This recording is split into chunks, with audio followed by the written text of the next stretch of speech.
Hello students, आज की video class 8 English medium के लिए है। सब्जेक्ट है maths, chapter number first, total recall, exercise first.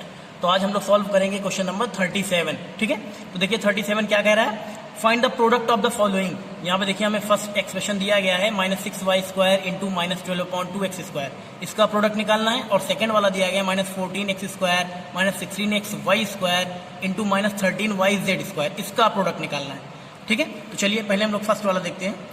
37 का फर्स्ट वाला, इसमें देखिए दिया गया है -6y² इंटू -12/2x²। तो यहाँ पे ये जो दोनों टर्म्स दिए गए इनका हमें मल्टीप्लाई करना है। प्रोडक्ट का मतलब मल्टीप्लाई करना। ठीक है, तो कैसे मल्टीप्लाई करेंगे हम लोग, यहाँ पे देखिए -6 देखिए और -12/2 देखिए, ये दोनों क्या है, कांस्टेंट टर्म है। और y² और x², y और x क्या है, वेरिएबल है ना। तो हम कांस्टेंट को एक साथ मल्टीप्लाई कराएंगे और वेरिएबल को एक साथ कराएंगे। ठीक है, तब हम इजिली कर सकते हैं। चलिए देखिए -6 यहाँ पे कितना है, -6 से कांस्टेंट यहाँ पे कितना है, -12/2 है। इसको लिख लिया हमने, देख रहे हैं, इनटू। अब क्या करेंगे, जो यहाँ पे वेरिएबल कितना है, y², यहाँ पे वेरिएबल कितना है, x²। इनको एक साथ करेंगे। ठीक है ना। चलिए अब -6 इंटू -12/2, तो इसको देखिए हम कैंसिल कर सकते हैं। 2 1 2, 2 6 12, होगा कि नहीं होगा। आया यहाँ कितना, यहाँ आया -6 इंटू -6 इंटू -6 इंटू यहाँ पे कितना, y² x² है। ये तो एज इट इज लिखा रहेगा, y² x²। अब यहाँ देखिए माइनस माइनस का मल्टीप्लाई प्लस 6 6 36, यानी आ गया आपका 36 y² x²। ये आ गया आपका प्रोडक्ट। ठीक है, इसी को आप 36 x² y² भी लिख सकते हैं, वो भी सही है। ठीक है, चलिए अब आते हैं हम लोग सेकेंड वाले पे। ये सेकेंड वाला देखते हैं। यहाँ पे देखो बेटा, जो दिया गया है -14x² -16xy² इंटू -13yz²। देखिए इसको हम ऐसे लिख ले रहे हैं, -14x², ये देख रहे हैं। उसके बाद क्या है, -16xy²। उसके बाद क्या है, -13yz²। तो यहाँ पे देखिए, यहाँ पे कोई ब्रैकेट मेंशन नहीं है, यानी कि जो मल्टीप्लाई हो रहा है इनके बीच में हो रहा है। तो -14x² एज इट इज लिखा रहेगा, इसमें कुछ नहीं करेंगे वैसे ही, -14x²। ठीक है, अब इन दोनों का मल्टीप्लाई होगा, इन दोनों का मल्टीप्लाई कराएंगे। देखिए यहाँ पे माइनस माइनस का मल्टीप्लाई क्या होगा, माइनस का मल्टीप्लाई प्लस। उसके बाद कांस्टेंट का कांस्टेंट से कराएंगे, यानी 16 इंटू 13। उसके बाद xy², ये जो वेरिएबल वाला पार्ट है xy², ये वेरिएबल वाले पार्ट यानी कि yz² के साथ मल्टीप्लाई होगा, yz² के साथ। ठीक है, -14x², तो एज इट इज हम लिखा रहने देंगे। अब यहाँ पे इसको मल्टीप्लाई कराएंगे 16 को 13 से। 16 13 का बेटा कितना होगा, ये आ जाएगा आपका 208।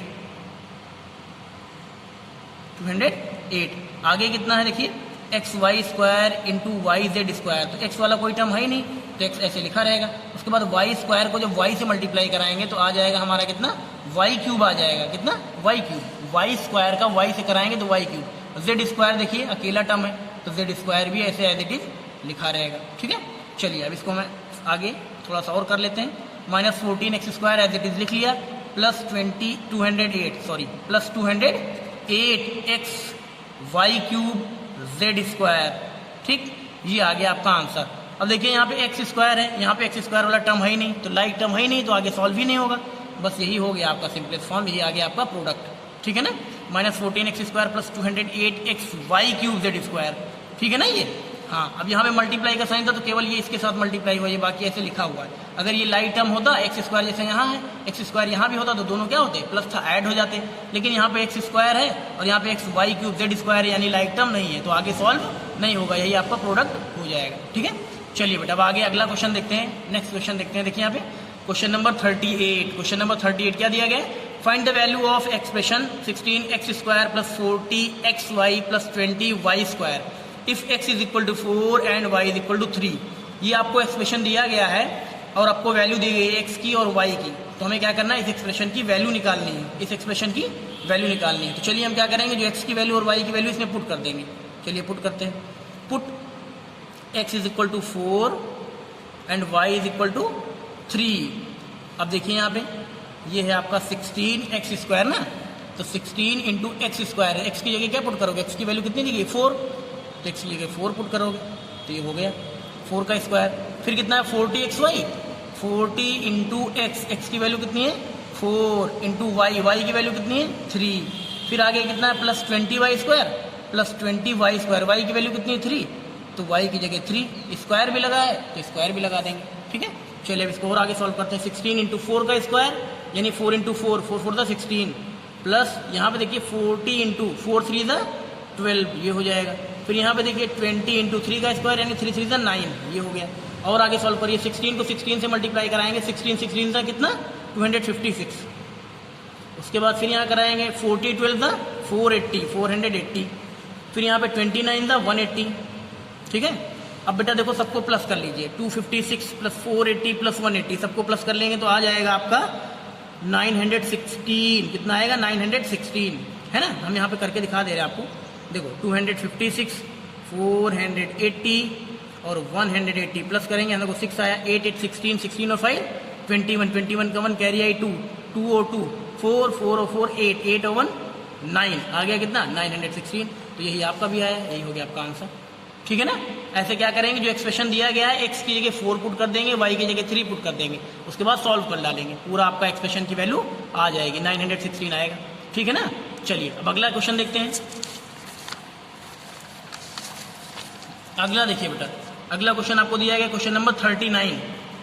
स्टेटमेंट दी गई है, the age difference between eldest and younger is equal to the youngest, find the age of all if the youngest is 32 years old and the ratio of eldest and younger is 6:4।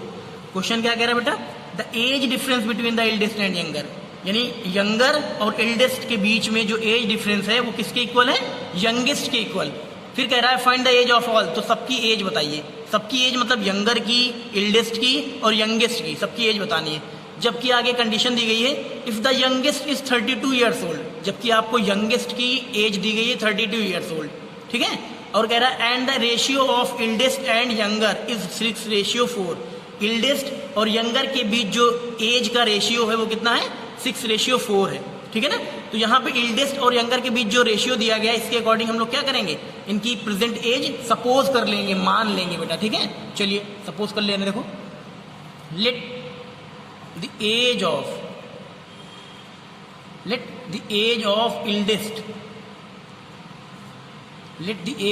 eldest, ये हो जाएगी कितनी बेटा 6x, क्योंकि यहाँ पे देखो जो रेशियो दिया गया एल्डेस्ट और यंगर के बीच में 6:4, यानी एल्डेस्ट का 6 वाला पार्ट है और यंगर का 4 वाला पार्ट है। तो इसी के according age of younger YOUNGER, age of younger. अब जैसे एल्डेस्ट का 6 वाला पार्ट था तो यंगर का कौन सा 4 वाला, तो ये कितना हो जाएगा 4x, ये हमने सपोज कर लिया, ठीक है ना। और उसके बाद एक चीज और गिवन है आपको, यहाँ देखिए दिया गया था, if the youngest is 32 years old, यानी जो यंगेस्ट है यहाँ हम लिख ले रहे हैं वो उसकी एज दी गई है, age of YOUNGEST, age of youngest वो कितनी दी गई बेटा 32 ईयर्स, ठीक है। ये भी ईयर्स में ही है, YEARS ईयर्स लिख दे रहे हैं, YEARS ईयर्स, ठीक है ना। चलिए अब अकॉर्डिंग टू क्वेश्चन देखते हैं, ATQ means according to question. According to question क्या कह रहा है, देखिए शुरू में, the age difference between eldest and younger is equal to the youngest, यानी एल्डेस्ट और यंगर के बीच में जो एज डिफरेंस है वो कितना है, यंगेस्ट की एज के इक्वल, यानी 32 के इक्वल। तो अकॉर्डिंग टू क्वेश्चन हम कर लेंगे 6x माइनस 4x, यानी एल्डेस्ट और यंगर के बीच का एज डिफरेंस, यानी माइनस लगा, डिफरेंस का मतलब माइनस, वो किसके इक्वल है, देखो दिया गया is equal to the youngest, यानी यंगेस्ट जो है उसकी एज के इक्वल, यानी 32 के equal. 6x minus 4x solve करिए, 2x आ जाएगा, इज इक्वल टू 32, यहाँ से x की वैल्यू निकाल लेंगे, x इज इक्वल टू 32 है, 2x के साथ मल्टीप्लाई में बेटा, इक्वल के इधर ट्रांसफर करोगे तो अपॉन में आ जाएगा, डिवाइड में 2 से इसको काट लो, 16 आ जाएगा। तो यहाँ पे x की वैल्यू कितनी आ गई, 16 आ गई, x की वैल्यू कितनी 16 आ गई। अब जब x की वैल्यू 16 आ गई तो हम क्या करेंगे, यही वैल्यू उठा के यहाँ 6x में 4x में पुट कर देंगे, तो एल्डेस्ट की और यंगर की एज मिल जाएगी। तो यहाँ पे चलिए पुट कर दे रहे हैं, हेंस पहले एज ऑफ इसकी ले रहे हैं, age of eldest, hence the age of eldest, age of eldest कितनी है बेटा, देखो ऊपर 6x ईयर्स, 6x ईयर्स, तो 6 इंटू x की वैल्यू कितनी है 16, तो 16 रख दो, 16 6 कितना 96, यानी आ जाएगी इसकी एज कितनी 96 ईयर्स। फिर उसके बाद दूसरा वाला कौन है, age of younger, YOUNGER, age of younger, उसकी कितनी है 4x ईयर, देखो एज ऑफ यंगर कितनी 4x year, age of younger 4x year, तो 4 इंटू x की वैल्यू कितनी 16, अभी भी आपने निकाला है, 16 4 था कितना 64 ईयर्स, ये आ गया। और उसके बाद एक क्लास लिख दे रहे हैं, वो तो आपको गिवन है लेकिन लिख दे रहे हैं age of youngest, age of youngest बेटा। तो एज ऑफ यंगेस्ट कितनी थी? एज ऑफ यंगेस्ट 32 ईयर्स, तो ये 32 ईयर्स एज इट इज लिखा रहेगा। यानी आपको देखो तीनों एजेस निकाल दिया आपने, age of eldest 96 year, age of younger 64 year, age of youngest 32 years. ठीक है ना, ये आपका सॉल्यूशन हो गया, कंप्लीट सॉल्यूशन। इसको अपनी कोर्स कॉपी में बेटा कर लीजिएगा, ठीक है। और कोई डाउट होगा तो पूछ लीजिएगा, ठीक है। चलिए, थैंक यू।